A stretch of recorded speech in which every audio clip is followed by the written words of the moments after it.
नमस्कार मित्रों, मैं नीरज सक्सेना, फिजिक्स फैकल्टी। चुंबक यानी विद्युत धारा का चुंबकीय प्रभाव का एक लेक्चर अपन ले चुके हैं।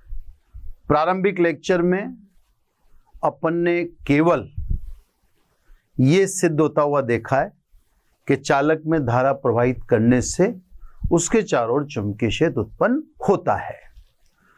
चुंबक और चुंबकीय क्षेत्र से फैमिलियर होने के लिए, जैसे मैंने आपको चुंबकीय बल रेखाओं वाला टॉपिक नेक्स्ट चैप्टर से उठाकर इसमें डाल दिया, वो एक फैमिलियर होने का वे है कि हम पहले थोड़ा चुंबक से हमारा जो हेजिटेशन है वो दूर हो, इसलिए उसमें वो बल रेखाओं वाला एक टॉपिक अपन ने डाल रखा है, जिसमें चुंबकीय फ्लक्स भी आ चुका, चुंबकीय क्षेत्र वगैरह की डेफिनेशन भी ले ली, मात्रक वात्रक भी ले लिया, सदिश अदिश भी बता दिया।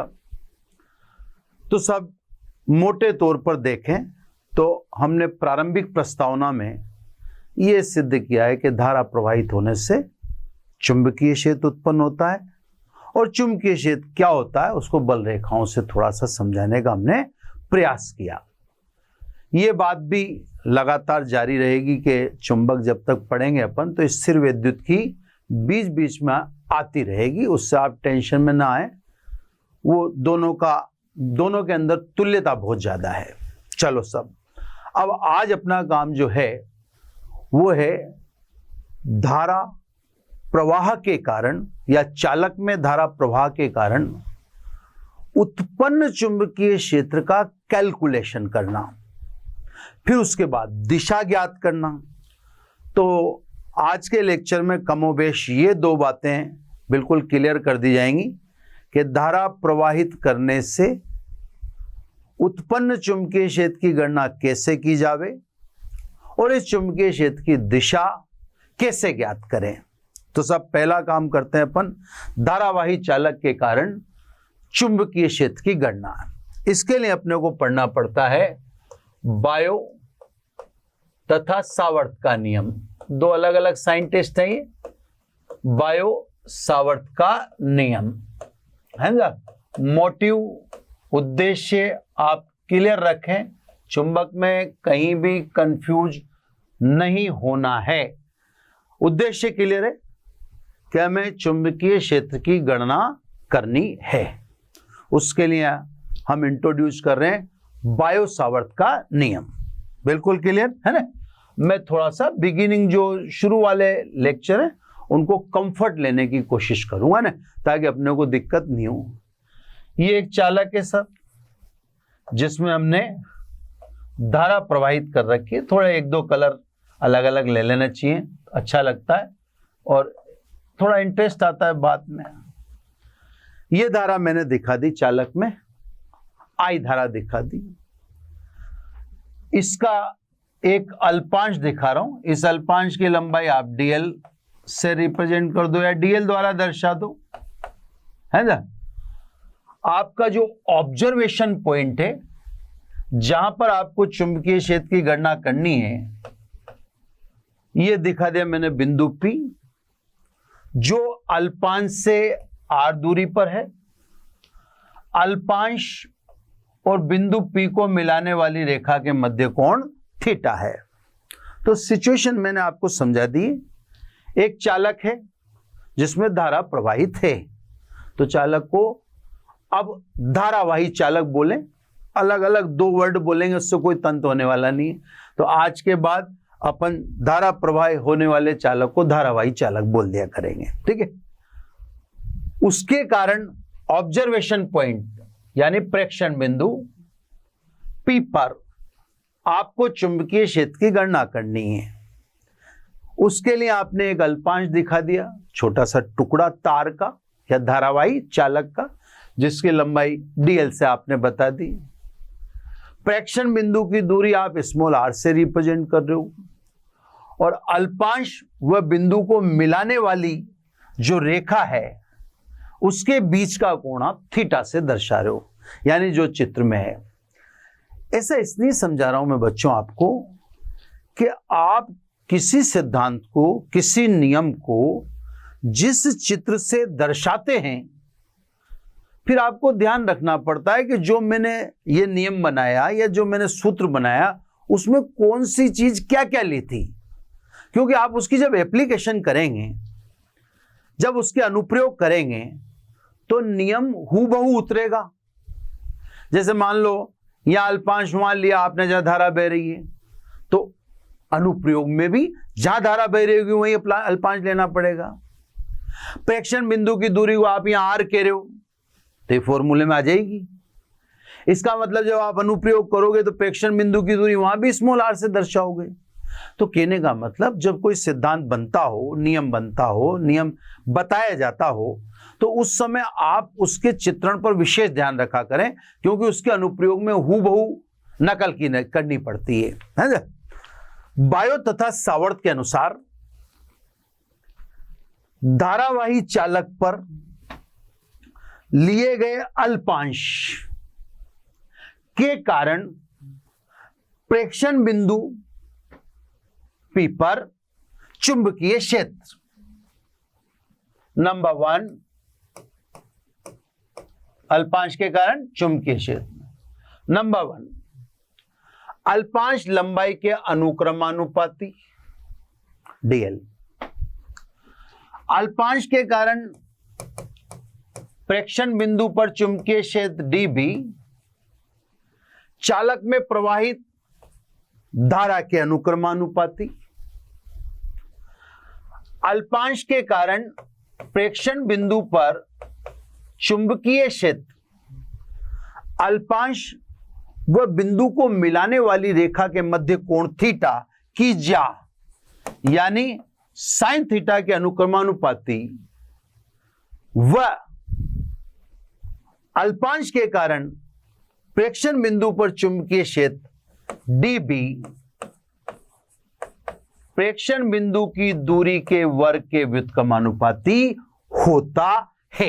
यह बायो सावर्त का नियम है। दोबारा ध्यान से सुने। बायो तथा सावर्त के अनुसार धारावाही चालक पर लिए गए अल्पांश के कारण प्रेक्षण बिंदु पर चुंबकीय क्षेत्र dB। नंबर 1 अल्पांश लंबाई के अनुक्रमानुपाती। नंबर 2 प्रवाहित धारा I के अनुक्रमानुपाती। नंबर 3 अल्पांश व प्रेक्षण बिंदु के मध्य कोण या अल्पांश व प्रेक्षण बिंदु को मिलाने वाली रेखा के मध्य कोण थीटा की ज्या यानी साइन थीटा के अनुक्रमानुपाती तथा प्रेक्षण बिंदु की दूरी के वर्ग के व्युत्क्रमानुपाती होता है। अतः dB is proportional to I dl sin theta upon r square. स्वाभाविक है। अब आप प्रोपोर्शनल हटाएंगे और प्रोपोर्शनल हटाकर समानुपातिक स्थिरांक लगाएंगे। अब यहां पर थोड़ा थोड़ा मैंने आपसे कहा ना कि जब अपन चुंबक पढ़ेंगे तो स्थिर वैद्युतिकी की तुल्यता हमेशा बनी रहेगी। मैं आपको यह भी कह दूं कि कहीं अगर कोई चीज आपको चुंबक में ध्यान नहीं आती है, कोई फिजिकल सिचुएशन आपसे नहीं बन पाती है या फॉर्मूला याद नहीं आ पाता है, तो आप स्थिर वैद्युतिकी से नकल कर सकते हो। इनमें इतनी तुल्यता है, इतनी सामंजस्यता है ना। तो सब प्रोपोर्शनल हटाएंगे, है ना। यानी dB is equal to μ0 upon 4 pi I dl sine theta upon r square, है ना। थोड़ा सा लाइन वगैरह सीधी खींच दूं, डेकोरम अच्छा आना चाहिए, शुरू शुरू में मजा आना चाहिए, है ना। शुरू शुरू में जमा के लिखने का अलग ही आनंद आता है। Clear sir. अब स्वाभाविक रूप से हमारा कंसंट्रेशन जाएगा इस स्थिरांक की तरफ, है ना। तो μ0 अपॉन 4 पाई कहां से आया? देखो मैंने आपसे कहा तुल्यता है, यहां लिख देता हूं। फिर वहां स्थिर वैद्युतिकी में आप लिखते हो 1 अपॉन 4 पाई एप्सिलॉन 0, उसकी जगह पर यहां आता है म्यू 0/4 इसका मतलब 1/ε0 किसके बराबर है? म्यू 0 के बराबर। तुल्यता है ना। हालांकि जब अपन विद्युत चुंबकीय तरंगे पढ़ेंगे तो विद्युत चुंबकीय तरंगों के गुण में आपको ये समझा दिया जाएगा कि ये दोनों सेम केस है ना। तो 1/ε0 म्यू 0 के बराबर होता है।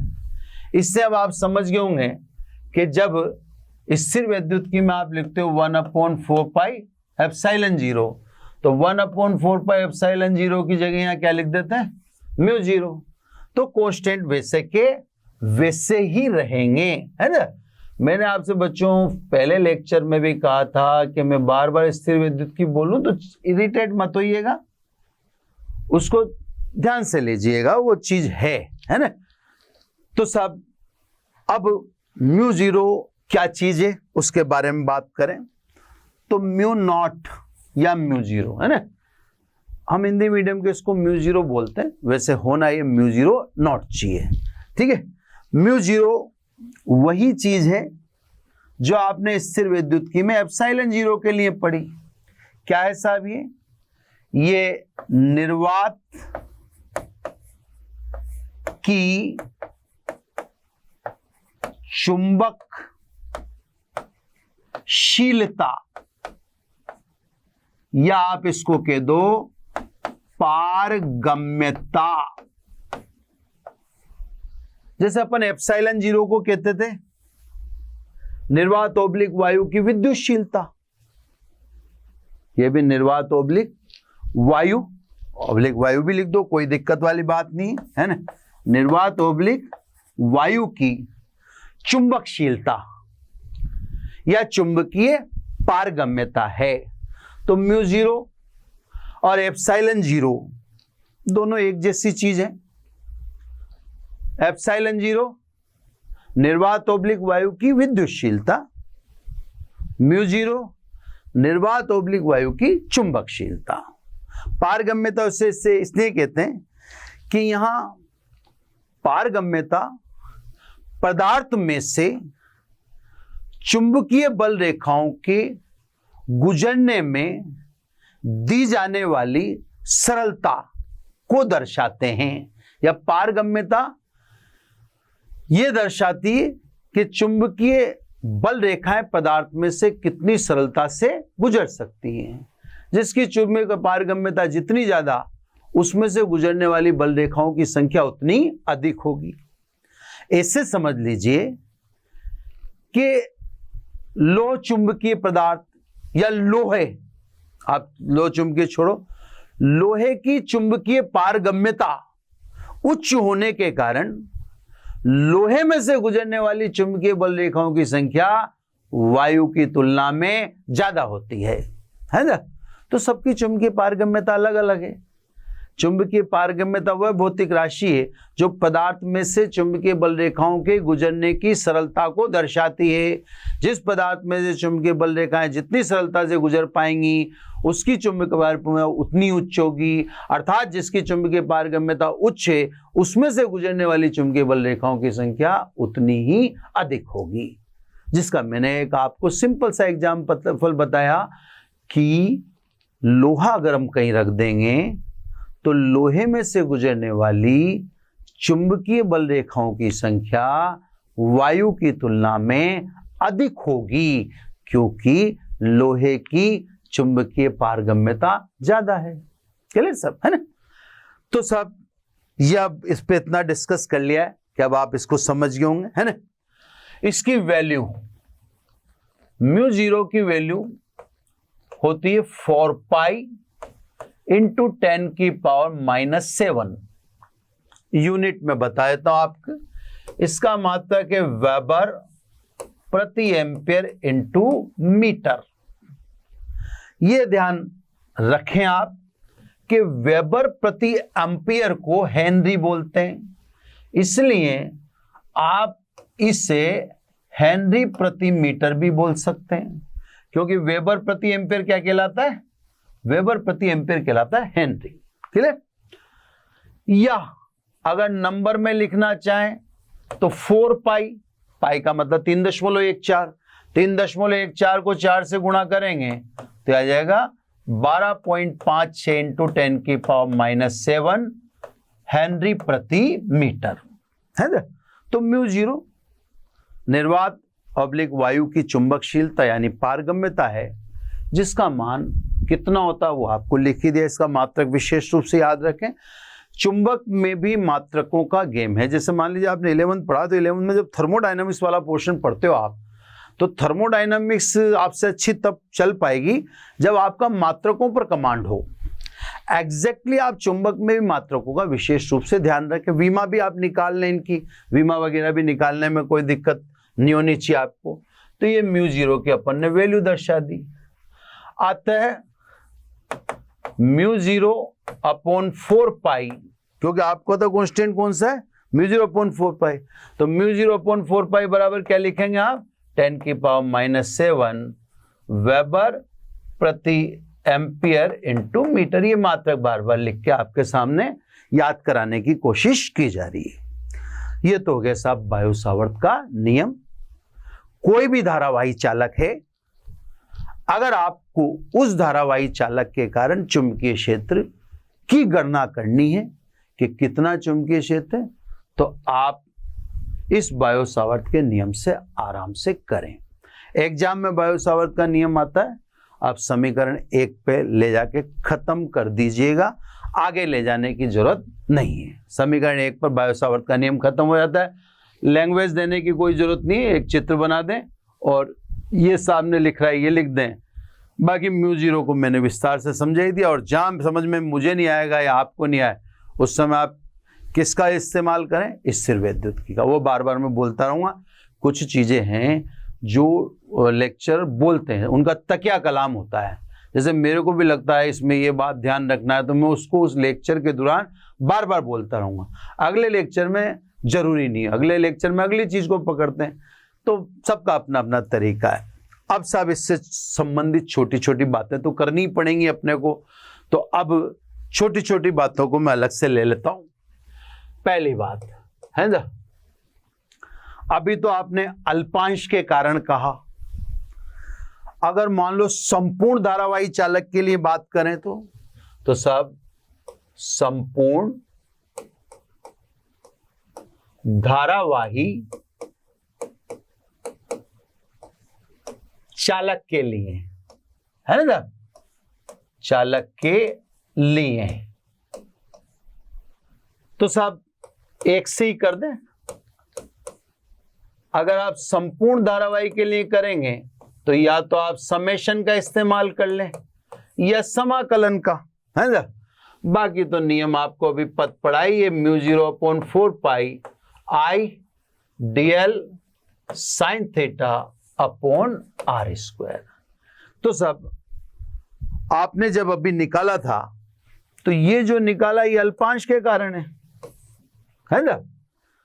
अब आप कहते हैं कि नहीं संपूर्ण धारावाही चालक की बात करें, तो संपूर्ण धारावाही चालक की बात करेंगे तो आप इसके समेशन का इस्तेमाल कर लीजिए या समाकलन का इस्तेमाल कर लीजिए, जैसे मैंने ये दिखा दिया आपको सिंपली, है ना। तो ये साहब संपूर्ण के लिए हो गया। चलो, है ना, छोटी छोटी बातें। अब अगली बात, यदि थीटा बराबर 0 डिग्री या 180 डिग्री हो, है ना। देखा थीटा बराबर 0 डिग्री का क्या मतलब है। थीटा बराबर 0 डिग्री मतलब बिंदु P तार पर है। थीटा बराबर 180 डिग्री इसका मतलब भी बिंदु तार पर ही है। तो अगर प्रेक्षण बिंदु तार पर होता तो तार के कारण या धारावाही चालक के कारण उसी चालक पर चुंबकीय क्षेत्र कितना होगा।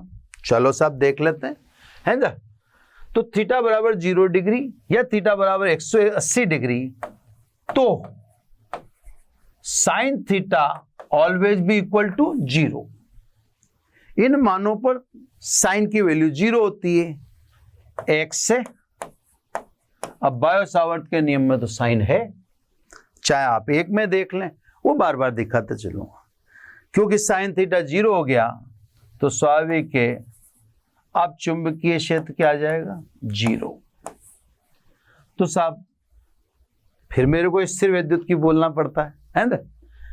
जिस प्रकार स्थिर विद्युत में आवेश द्वारा उत्पन्न विद्युत क्षेत्र से स्वयं आवेश प्रभावित नहीं होता था, उसी प्रकार एक धारावाही चालक चारों तरफ चुंबकीय क्षेत्र उत्पन्न करता है, जो समीकरण 1 में भी देखा आपने और यहां भी।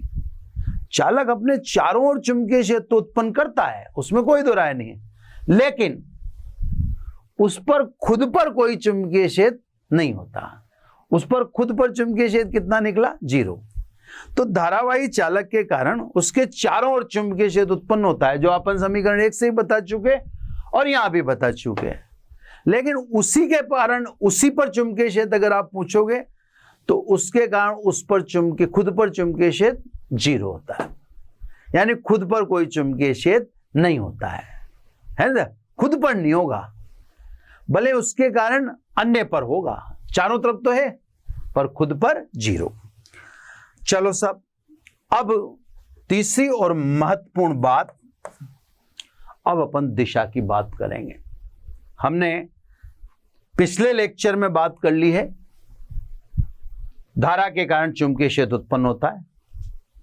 अभी वाले लेक्चर में बात कर ली है बायो-सावर्त के नियम में कि धारा के कारण उत्पन्न चुंबकीय क्षेत्र का मान कितना होता है, यह सूत्र बता देगा, उस सूत्र से कैलकुलेशन कर लेना। अब धारा के कारण उत्पन्न चुंबकीय क्षेत्र की दिशा, चलो सब दिशा की बात करते हैं। थोड़ा होशियारी बरतना इसमें, ये थोड़ा सा काम परफेक्ट टाइप का होना चाहिए, है ना। ये सब ओपी के अनुदिश यानी ओपी की दिशा में मैंने एकांक सदिश ले लिया आर के, कोई प्रॉब्लम नहीं होनी चाहिए, आप ओपी की दिशा में ले सकते हैं। देखते हैं साहब, है ना।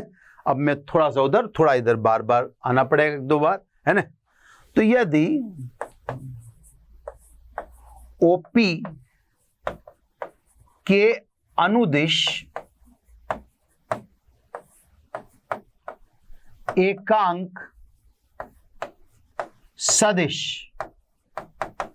आर केप है, तो अब ध्यान से समझना साहब, ये थोड़ा मजेदार चीज है। डीएल क्रॉस आर केप, अब क्रॉस प्रोडक्ट में ए क्रॉस बी को कैसे लिखते हो आप?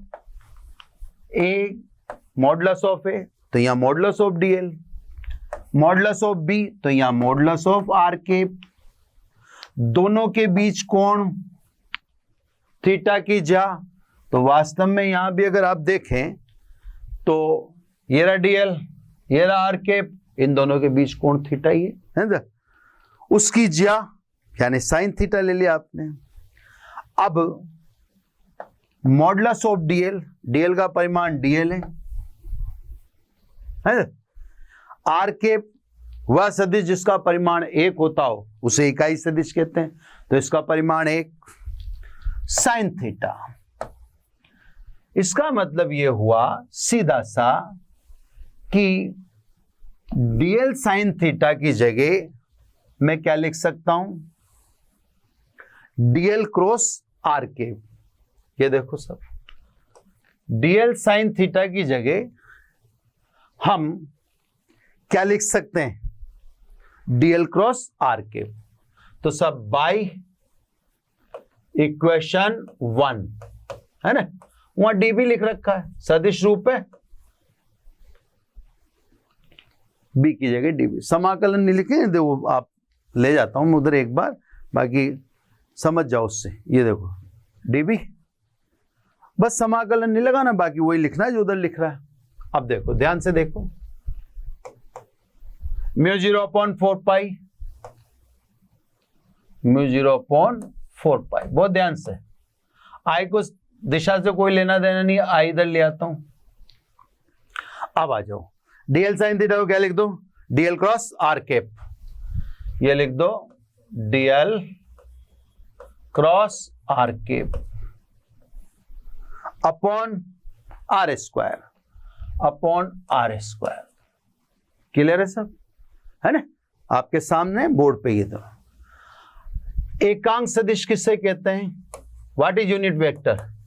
किसी वेक्टर में उसी के मैग्नीट्यूड से डिवीजन कर दें या भाग दे दें तो प्राप्त सदिश को इकाई सदिश कहते हैं। स्वयं में स्वयं का भाग देने पर जो प्राप्त होगा उसे एक ही कहते हैं।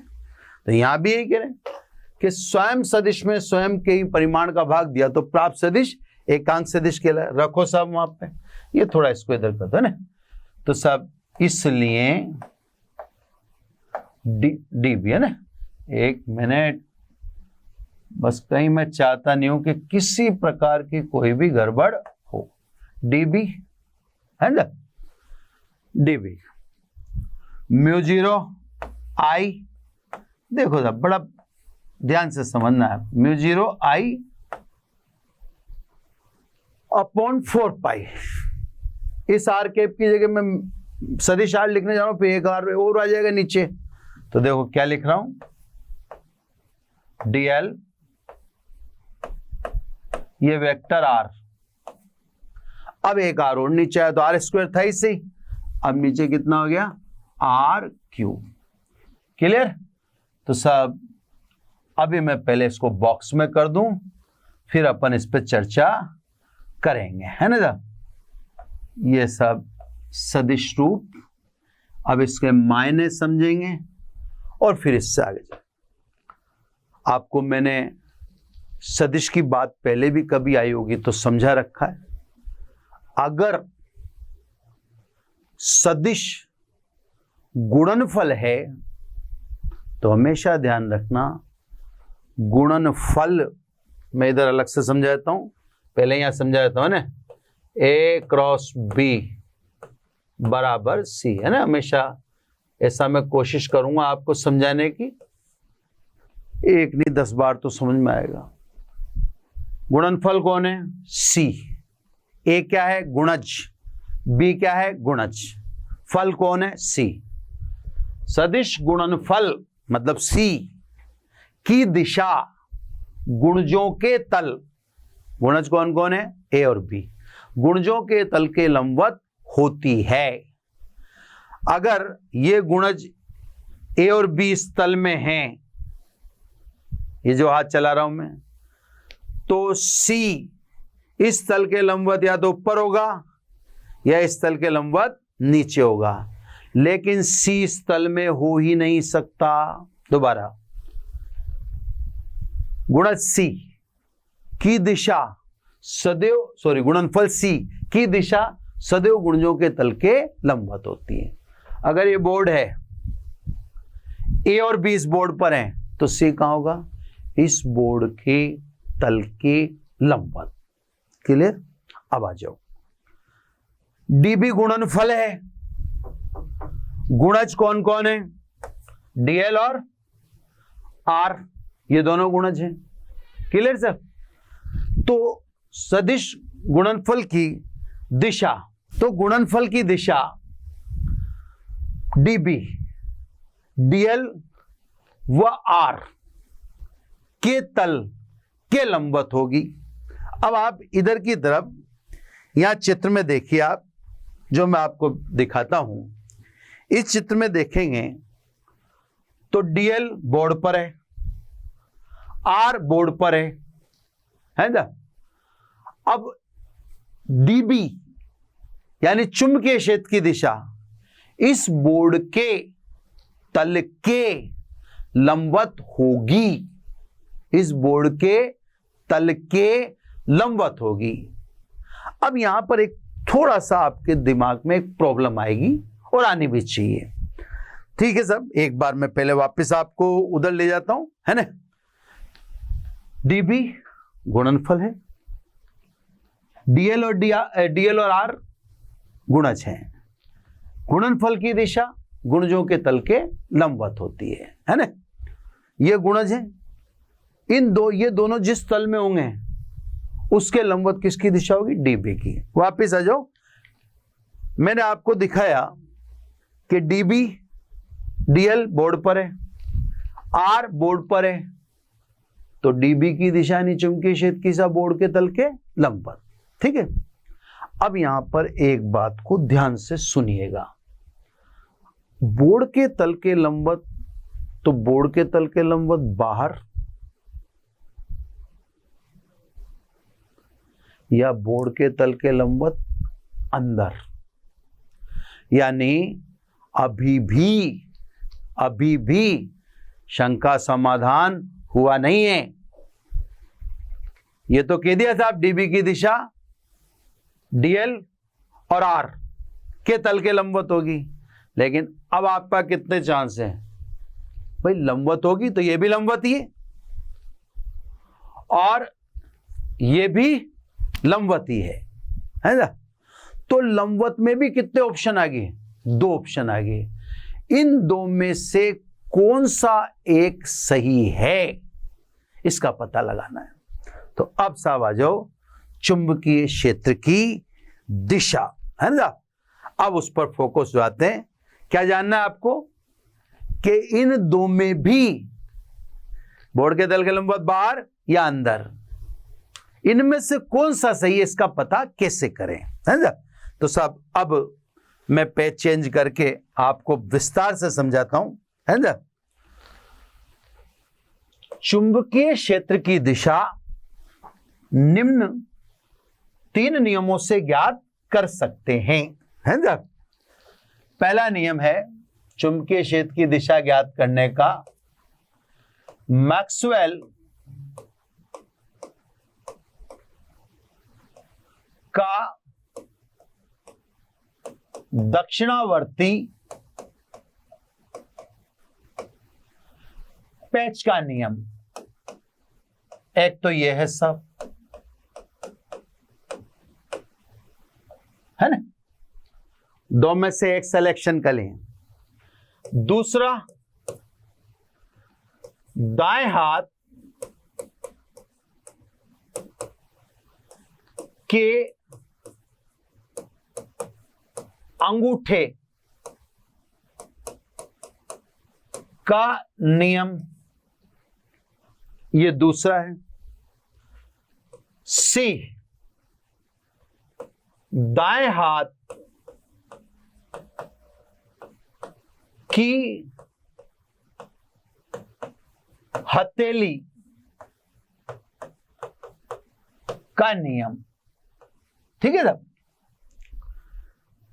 तो सब डीबी की दिशा डीएल और आर के तल के लंबवत होगी। तल के लंबवत ऊपर होगी या नीचे होगी, इसमें से एक को सेलेक्ट करना है, कौन सा एक सही है।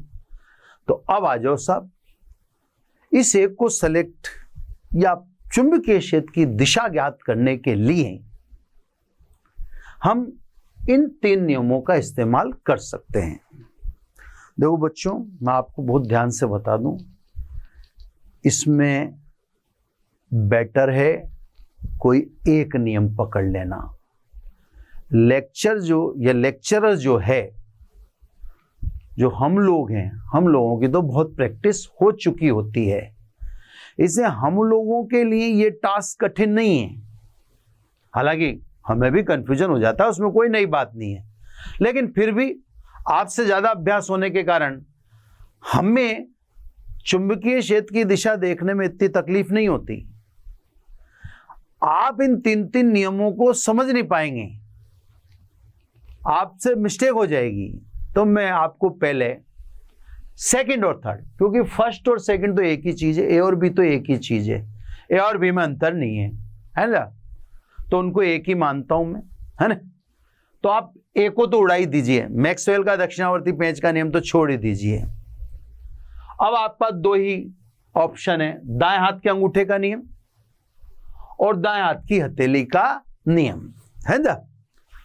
तो मैं आपको अब धारावाही चालक के कारण चुंबकीय क्षेत्र की दिशा दोनों से समझाने जा रहा हूं, है ना? अब समझाने जा रहा हूं तो थोड़ा मेरी बात को ध्यान से समझिए। पहले लेते हैं अपन सीधा लंबा धारावाही चालक, है ना सर? सीधे लंबे धारावाही चालक के लिए ठीक है साहब। देखो साहब, शुरू में थोड़ा सा तो परेशानी होगी, है ना, हल्की फुल्की, पर अब परेशानियां धीरे धीरे दूर होती जाएंगी।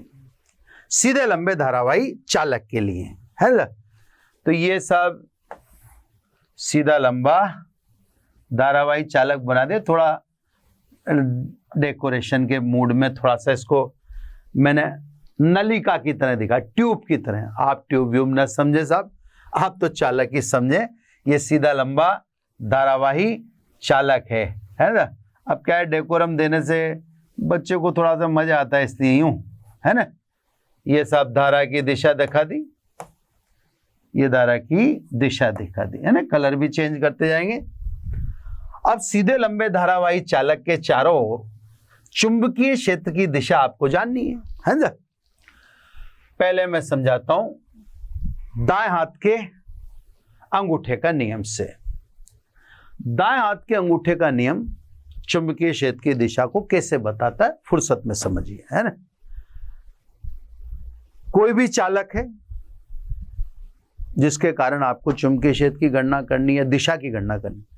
चुंबकीय क्षेत्र की गणना बायो-सावर्त के नियम से, दिशा की गणना करनी, तो आप राइट हैंड, है ना, राइट हैंड का अंगूठा खुला रख, राइट हैंड का अंगूठा खुला रख,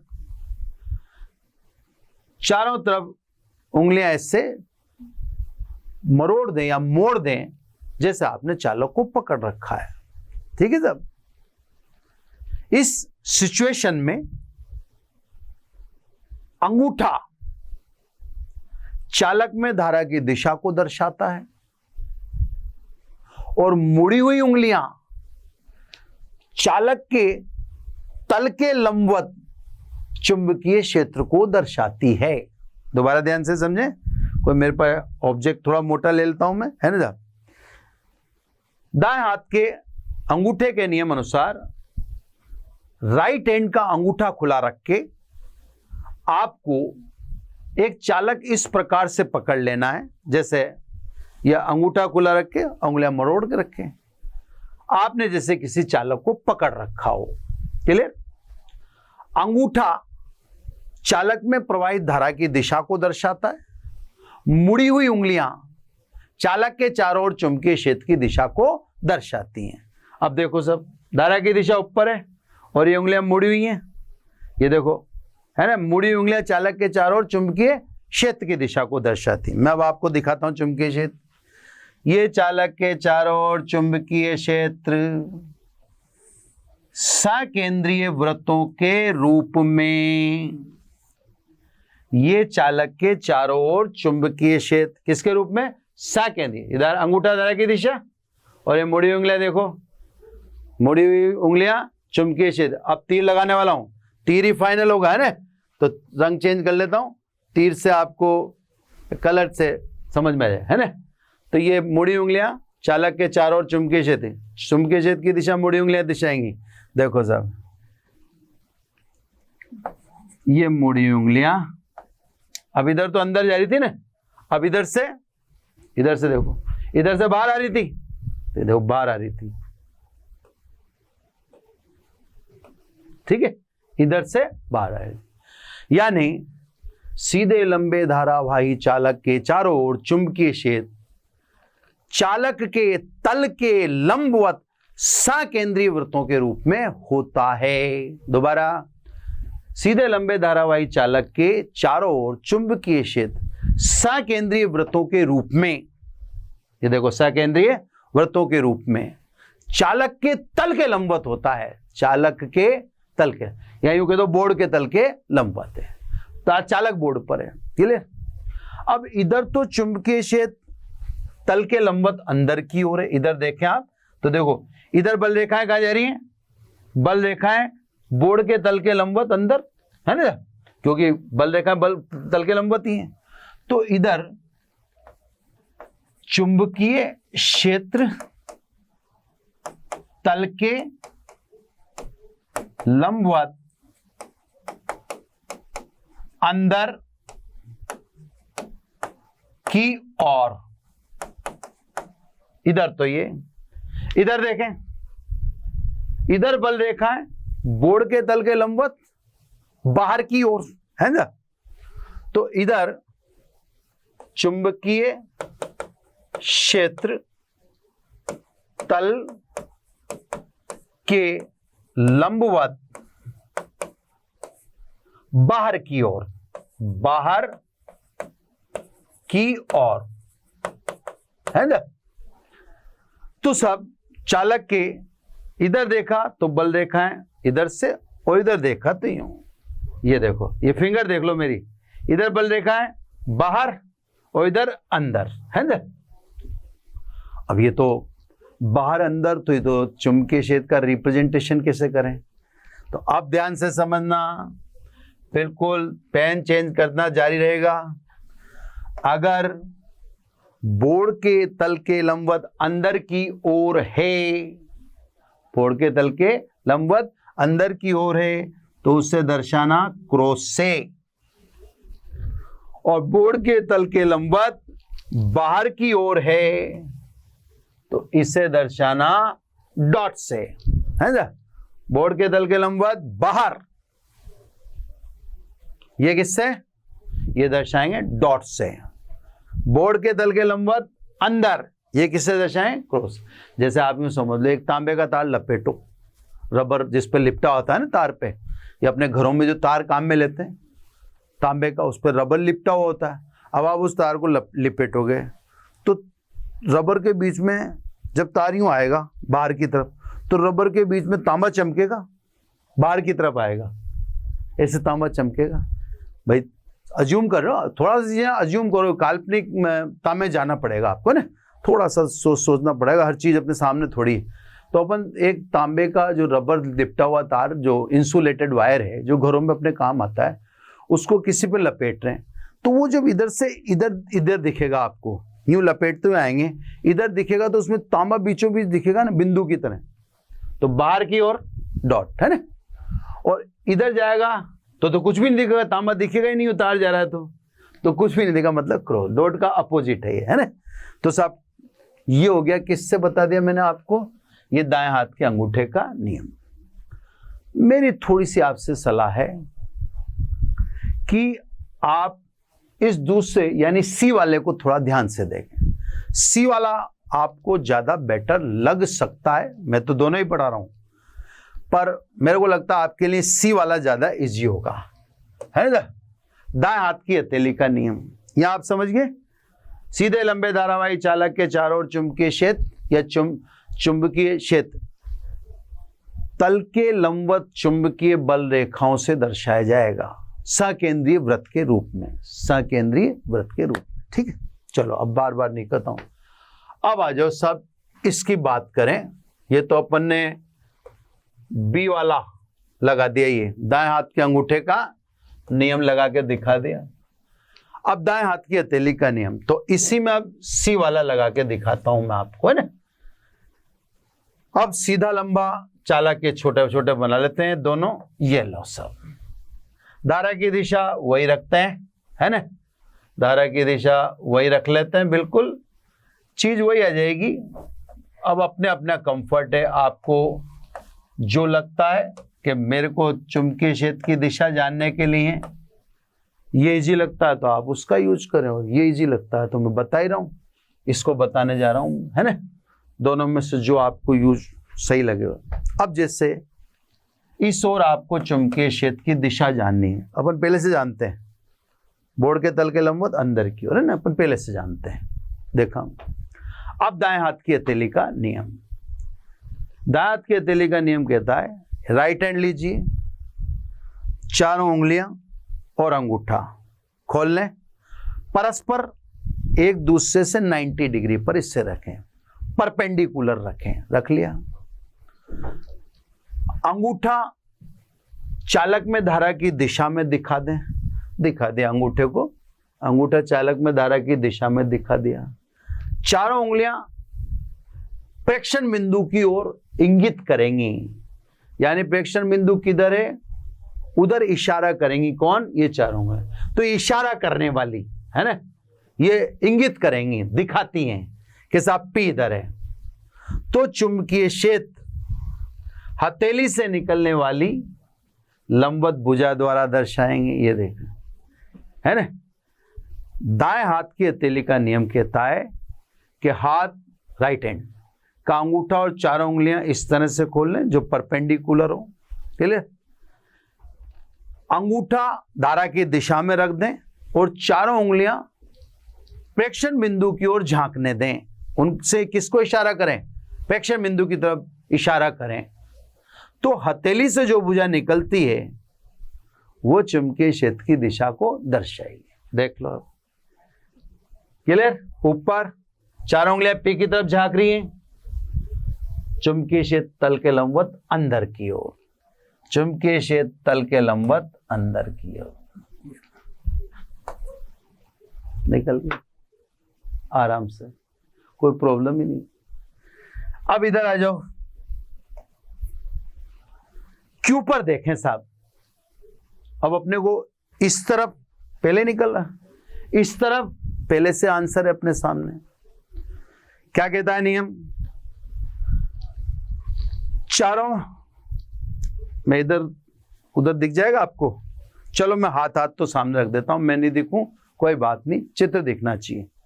ये देखो सर, चारों उंगलियां किधर? क्यू की तरफ दिखा दी। अंगूठा धारा की दिशा में। चुंबकीय क्षेत्र कौन दर्शाएगा? हथेली से निकलने वाली लंबवत भुजा चुंबकीय क्षेत्र की दिशा को दर्शाएगी। दिख रहा है? चुंबकीय क्षेत्र तल के लंबवत बाहर की ओर। किससे दिखाएं? डॉट से, है ना। ये नियम भी आसान है। इसमें बस अंगूठा धारा की दिशा को चारों उंगलियां इशारा करती हुई किस बिंदु पर चुंबकीय क्षेत्र की दिशा देखनी उस दिन। बच्चों मैं समझा रहा हूं, आपको समझ में आ रहा होगा। इतना इजी नहीं है। आप जब खुद से करके देखेंगे दिक्कतें होंगी। दिक्कत का एक कारण यह भी है कि आप क्या करेंगे, चालक को तो बोर्ड पे मान लेंगे, अपने हाथ को अलग मान लेंगे। आप ध्यान रखना, जब भी आप दिशाएं देखें तो ये जो बोर्ड पर है इसको अपने हाथ पे, हाथ के अंदर ये जैसे, तो इसे अपने हाथ में रखा हुआ ज्यूम करना, तब दिखेगी दिशा। ये तो यहां रख दोगे आप और फिर यहां करके दिशा देखोगे तो उल्टा दिखेगा। समझ रहे हो ना? अभी मैं समझा रहा हूं, आपको समझ में आ रहा होगा। लेकिन आप जब खुद करने लगेंगे तो आपकी आफत आ जाएगी। आपसे नहीं होगा, ये मुश्किल होगी। ऐसा नहीं है, नहीं होगा, इजी है ना। लेकिन क्या करते हैं बच्चे, क्या करता है कि चालक को तो बोर्ड पे रहने दिया और हाथ यहां रख देगा। अरे भाई, जो चालक है उसको अपने हाथ में रखा हुआ कल्पना करो कि वो आपके हाथ में है, तब फिर बोलो आप। अब आप चीज को तो वहां रख दोगे और वहां रखने के बाद फिर आप इन्हें ऊपर से अपना हाथ और रख दोगे तो उल्टा होना ही है। तो आप जिसके कारण दिशा देख रहे हो उससे अपने हाथ में रखा हुआ अज्यूम करिएगा। ऐसा नहीं कि वो आपसे पृथक हो गया। वो आपसे पृथक हो गया तो फिर तो उल्टी दिशा दिखेगी। तो सब ये दाएं हाथ की हथेली का नियम, इससे भी ये आ रहा है, उससे भी ये आ रहा है ना। सेम चीज आ रही है, दिशा आपको वो की वही मिल रही है। तो मेरा सजेशन है कि आप इसमें दाएं हाथ की हथेली के नियम को प्रेफर करें। 2 मिनट में पता पड़ जाता है दिशा का, कोई दिक्कत नहीं होती।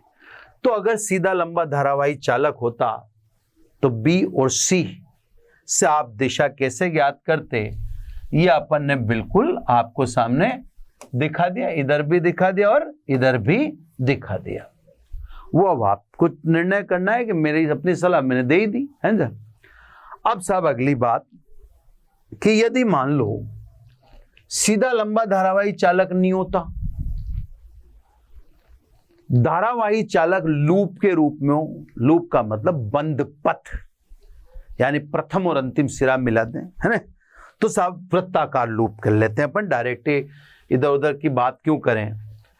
वृत्ताकार लूप के लिए, है ना साहब, वृत्ताकार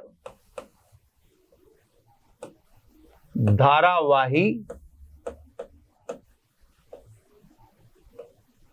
लूप के लिए, है ना, लूप के लिए। अब साहब चुंबकीय क्षेत्र की दिशा देखने जा रहे हो। अब धारावाही लूप वृत्त के आकार का है, वृत्ताकार है ना। यहां पर मैं अब दोनों नियम एक साथ लगा के दिखा दूंगा। ये पहले लूप लूप लूप लूप, फिर उधर भी एक और चित्र बना दूंगा, है ना। एंटी क्लॉकवाइज क्लॉकवाइज, है ना। जिस सब पेन चेंज करता जाता हूं मैं, ताकि उससे दिशाओं में और ज्यादा सही रहे। ये मैंने धारा की दिशा ले ली, इसमें तो ले ली एंटी क्लॉकवाइज, है ना। इधर ले लेता हूं मैं, ये आपके मैंने ले ली क्लॉकवाइज, ठीक है। सेम नीचे भी ऐसे दिखा दें, है ना। ये क्लॉकवाइज, उसका ये इधर ऐसे कैसे एंटी क्लॉकवाइज, ठीक है सब। कुछ तीर लगाने का, ये दिखाने का भी अपना एक पर्पज है ना। ये धारा की दिशा है सब, मैं ये धारा आई। अब देखो, अपने को चुंबकीय क्षेत्र ज्ञात करना है कुंडली के केंद्र पर, है ना। कुंडली के केंद्र पर ये बिंदु P है ना, ये बिंदु P, केंद्र पर बिंदु P है तो उसको केंद्र पर बता देते हैं, इसे P पर ज्ञात करना है। अब अगर दाएं हाथ की हथेली का आप नियम लेते हैं, तो दाएं हाथ की हथेली के नियम में तो कोई सा भी टुकड़ा पकड़ लो, ये पकड़ लो, ये पूरा आपकी जो भी इच्छा हो, है ना। जैसे ये पकड़ा टुकड़ा, धारा ऊपर, बिंदु P इधर रहा, चुंबकीय क्षेत्र तल के लंबवत बाहर की ओर। वो टुकड़ा पकड़ के देख लो, वही आएगा। देखो ये टुकड़ा, देखो धारा नीचे है, ये देखो बिंदु P इधर, चुंबकीय क्षेत्र तल के लंबवत बाहर की ओर। दाएं हाथ की हथेली का नियम क्लियर। अभी ये दो बार बताऊंगा, चिंता मत। इसमें आ जाओ, इसमें तो तल के लंबवत बाहर की ओर दिख गया आपको, बाहर की ओर दिख गया। तो मैं ऐसा करूं ना, एक बार बाहर की ओर को किससे दिखेंगे, डॉट से, है ना, डॉट, ठीक है ना। अब दाएं हाथ के हथेली का नियम यहां लगा के केंद्र पर देखना है, धारा की दिशा देखो, बिंदु P ऊपर है, चुंबकीय क्षेत्र तल के लंबवत अंदर की ओर, ठीक है। क्रॉस से दिखाते हैं। ऊपर वाले को देखो, ये देखो ऊपर वाला, है ना। बिंदु P नीचे हुआ, अब देख लो आप, तो चुंबकीय तल के लंबवत अंदर की ओर। अंदर की ओर का मतलब किससे दिखा दें, क्रॉस से।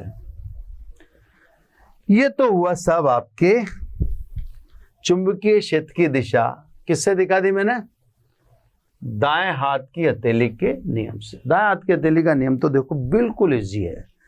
मैं उसी में आपसे यही कह रहा हूं कि आप मेरी सलाह माने तो दाएं हाथ की हथेली के नियम को ही चुंबकीय क्षेत्र की दिशा बताने वाला नियम समझ लें, फायदे में रहेंगे। मेरी अगर एज एन टीचर जो आपको एडवाइस है वो मैंने दे दी, फिर भी मैं तो बताऊंगा तो दोनों ही, है ना। तो मैंने बता दिया साहब कि आप जहां भी है ये टुकड़ा ले लिया है, ये देखो धारा की दिशा ऊपर जा रही है, बिंदु P आपका इधर है, चारों उंगलियां वहां झका दो, झांकने दो तो केंद्र पर चुंबकीय क्षेत्र की दिशा तल के लंबवत बाहर आ गई, दिख ही रही है, चलो, है ना, इसमें अंदर आ रही है। अब आपके पास मान लो, या आप कहें कि मुझे तो दाएं हाथ के अंगूठे के नियम से दिखाना है, तो ध्यान से सुनना। अगर वृत्ताकार लूप है, अगर आपको केंद्र पर चुंबकीय क्षेत्र की दिशा देखनी है, आप दाएं हाथ के अंगूठे के नियम से देखना चाहते हैं, दाएं हाथ के अंगूठे के नियम से देखना चाहते हैं, दाएं हाथ के अंगूठे के नियम से देखना चाहते हैं, तो अब ध्यान रखिएगा, अब मुड़ी हुई उंगलियां धारा की दिशा को दर्शाएंगी और अंगूठा केंद्र पर चुंबकीय क्षेत्र की दिशा को। अब ये उल्टा हो जाएगा मामला। देखो मुड़ी उंगलियां, देखो धारा की दिशा को और अंगूठा केंद्र पर चुंबकीय क्षेत्र की दिशा को। तो मुड़ी उंगली देखो धारा की दिशा दिखा रही और अंगूठा केंद्र पर चुंबकीय तल के लंबवत बाहर की ओर। इधर आओ, है ना, ये देखो मुड़ी उंगलियां दाएं हाथ के अंगूठे के नियम में, मुड़ी उंगलियां धारा की दिशा को और अंगूठा केंद्र पर चुंबकीय क्षेत्र की दिशा को, चुंबकीय तल के लंबवत अंदर की ओर। ये है ना, बिल्कुल क्लियर, बिल्कुल क्लियर, है ना। अब देखो इसमें दिखाऊं आपको, ये सब है ना, भले आप ज्यादा जगह दिखा दो धारा की दिशा, मुझे उससे कोई लेना देना नहीं है ना। अब ये मैंने बोर्ड के तल के लंबवत बना दी, इससे ये व्रत मैंने बोर्ड के, ये धारा बह रही है। तो चुंबकीय क्षेत्र केंद्र पर चुंबकीय क्षेत्र किधर है? अक्ष की दिशा में। दोबारा दिखाता हूं आपको, है ना। अब मुड़ी उंगलियां किसको दिखा रही हैं? धारा की दिशा को। दाएं हाथ के नियम में जब वृत्ताकार लूप में लोगे तो उल्टा हो जाएगा। पहले मुड़ी उंगलियां चुंबकीय क्षेत्र की दिशा को दिखाती थी, अब उल्टा हो जाएगा। मुड़ी उंगलियां धारा की दिशा को और अंगूठा केंद्र पर चुंबकीय क्षेत्र। तो अब आपसे मैं पूछूं, वृत्ताकार कुंडली के केंद्र पर या वृत्ताकार धारावाही कुंडली के केंद्र पर चुंबकीय क्षेत्र की दिशा क्या होगी? तो आप कहेंगे अक्ष की दिशा में, है ना। लेकिन अब देखो ये चीजें अब एक्सपीरियंस करना आप, जैसे जैसे आप ऊपर जाते जाएंगे तो ये चुंबकीय बल रेखाएं ऐसे टर्न लेने लगेंगी। अब वो क्यों लेने लगेंगी वो आप देखना, नहीं आए तो मेरे से पूछना, है ना, मैं आपको सब बताऊंगा, है ना। तो सब ये केंद्र पर अक्ष की दिशा में, है ना। तो सब वृत्ताकार धारावाही कुंडली के कारण केंद्र पर, ये यहाँ पे दिखा दो, देखो अब यहाँ से समझ जाना आप, ये यहाँ पे हिंट भी दे दिया मैंने आपको, है ना। इस हिंट से आप समझ जाओगे, क्लियर। अब वो आपको समझना है ना। और केंद्र पर आओगे तो केंद्र पर चुंबकीय क्षेत्र किधर? अक्ष की दिशा में, है ना। तो वृत्ताकार कुंडली के कारण केंद्र पर चुंबकीय क्षेत्र वृत्त के या वृत्त के केंद्र से गुजरने वाली अक्ष की दिशा में होती है। अब अक्ष की दिशा में किधर होती है वो आप इससे भी पता कर सकते हो, और मैंने तो आपको बहुत जो सजेशन दिया वो दाएं हाथ की हथेली के नियम से भी कर सकते। ये हो गया सब क्लियर। अब एक विशेष लास्ट, है ना, विशेष बात क्या है, अब उस विशेष को मैं विशेष तरीके से दिखाने की कोशिश करूंगा, है ना। तो इसलिए मैं अब कलर ये ले लेता हूं। देखो सर, ये धारा की दिशा क्या थी? Anti clockwise. ये धारा की दिशा ये है क्लॉकवाइज। पूंछ से पूंछ मिला दो, या आपने पूंछ से पूंछ मिला दी। पूंछ से पूंछ मिलाने पर आपने देखा होगा कि एन बना नॉर्थ, और इधर पूंछ से पूंछ मिलाने पर एस बना। तो आज के बाद ये आप ध्यान रखना कि वृत्ताकार लूप में धारा प्रवाहित करने से चुंबकीय क्षेत्र उत्पन्न होता है, चुंबकीय बल रेखाएं दिखती हैं, चुंबकीय क्षेत्र होगा तो चुंबकीय बल रेखा उत्पन्न होगा इससे, और चुंबकीय ध्रुवों का भी निर्माण होता है। ये चुंबकीय ध्रुव का निर्माण सीधे लंबे धारावाही चालक में नहीं होता। चुंबकीय ध्रुव का निर्माण वृत्ताकार धारावाही लूप में होता है। जब धारा एंटी क्लॉकवाइज प्रवाहित हो, धारा एंटी क्लॉकवाइज प्रवाहित हो तो लूप के तल पर उत्तरी ध्रुव बनेगा। अब कैसे याद रहेगा? एंटी क्लॉकवाइज, एंटी क्लॉकवाइज में एन आ रहा है नहीं आ रहा? एंटी बोलने में अपन हिंदी वाले बच्चे एंटी क्लॉकवाइज बोलेंगे तो एंटी क्लॉकवाइज का पहला शब्द ही क्या आ रहा है? एन। तो भाई एंटी क्लॉकवाइज तो क्या बनेगा? एन। अगर धारा क्लॉकवाइज प्रवाहित है तो दक्षिणी ध्रुव यानी साउथ पोल, है ना, एस बनेगा। तो एंटी क्लॉकवाइज से पता पड़ गया, एंटी क्लॉकवाइज है तो नॉर्थ, तो फिर दूसरा तो अपन समझ जाए क्लॉकवाइज है तो साउथ। तो सावृत्ताकार लूप में धारा के प्रवाहित होने से चुंबकीय ध्रुव निर्मित होते हैं। धारा एंटी क्लॉकवाइज होगी तो उत्पन्न चुंबकीय ध्रुव को नॉर्थ, उत्तरी ध्रुव कहते हैं, और धारा क्लॉकवाइज प्रवाहित होगी तो लूप के तल पर निर्मित चुंबकीय ध्रुव को साउथ पोल कहते हैं। अब देखो, ध्यान से देखना, ये धारा की दिशा मैंने दिखा दी। अब मेरी तरफ से तो ये क्लॉकवाइज है, मेरी तरफ से क्लॉकवाइज है, तो मेरी तरफ तो लूप के तल पर क्या बना, एस बना। लेकिन आपको क्या दिख रहा है, ये आपको दिख रहा है एंटी क्लॉकवाइज, तो उसी लूप के तल पर आपके लिए क्या बना, एन बना। तो एक ही लूप में जब धारा प्रवाहित कर रहे हैं तो मेरी तरफ से दिखने पर ये ये क्लॉकवाइज दिखती है, तो मुझे उस लूप के तल पर क्या बनता दिखेगा, एस। जबकि आपको ये धारा की दिशा एंटी क्लॉकवाइज दिखती है, तो आपको लूप के तल पर जो चुंबकीय ध्रुव बनता दिखेगा वो कौन दिखेगा, एन। यानी एक धारावाही लूप में भी एन और एस को पृथक करना संभव नहीं है।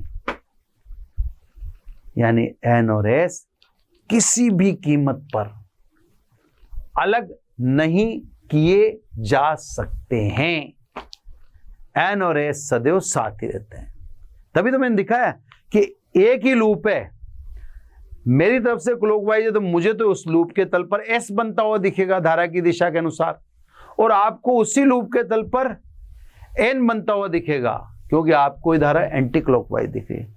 तो एक लूप में ही इर्द गिर्द, आमने सामने पीछे से देखें तो अलग अलग पोल या अलग अलग ध्रुव नजर आते हैं, दिखते हैं, दिखाई देते हैं, सामने दिख रहे हैं, आपके सामने प्रूफ किया है ना। तो ये स्पष्ट है कि चुंबकीय ध्रुवों को किसी भी प्रक्रिया द्वारा पृथक करना संभव नहीं है। और एक बात जो शानदार है कि देखो, कल के लेक्चर में या पिछले लेक्चर में अपन ने धारा से चुंबकीय क्षेत्र उत्पन्न होता है, बाय ओरस्टेड, ये ओरस्टेड ने सिद्ध किया। आज बायो सावर्त ने बताया कि धारा से के कारण उत्पन्न चुंबकीय क्षेत्र का मान कितना होता है, वो अपन ने आज निकाला। और देखो, ये चुंबकीय क्षेत्र की दिशा भी हो गया। अब अपन एप्लीकेशन करेंगे, है ना। अब आप देखो, एक तो ये बात देखना कि धारा से चुंबक पैदा होता है ना नुकर। अब आपके सोचने समझने की बस के बाहर की बात हो रही है।